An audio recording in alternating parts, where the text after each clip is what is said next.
Oil prices, they're plunging by historic amounts today. The Alberta benchmark, which is Western Canadian Select, has done something many people might think impossible. The price was negative. Our business host, Scott Peterson, is on the story. You know, I'm thinking about that. Does it mean you just can't even give this stuff away, Alberta oil? That's exactly what it means. And for a few minutes last night, you could have showed up with a pickup truck and be paid to take away a few barrels of oil. And this has to do with a global story that there's just too much oil being produced, whether it's in Texas, whether it's in Alberta, and negative pricing, which Jason Kenney called for in a tweet last night, a series of tweets trying to buffet up the province as far as trying to get Ottawa to help. But basically, he's saying that Western Canadian Select oil is now trading at negative prices, killing and delaying pipelines landlocked us. Goes on to say COVID-19 collapsed demand in the Russian-Saudi price, also surged the supply, a dangerous combination. So Western Canadian Select, there was also a technical glitch here that there's a future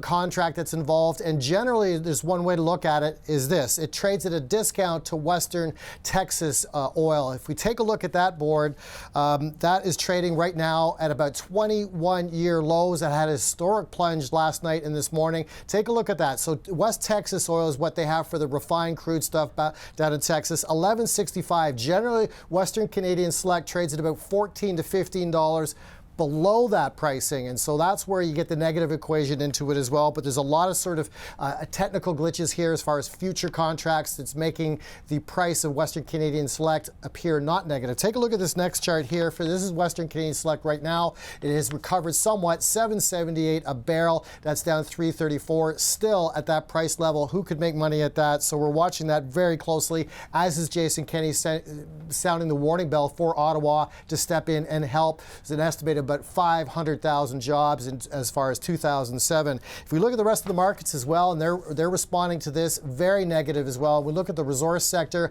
within the TSX, so there's the Canadian dollar along with the euro and the British pound negative.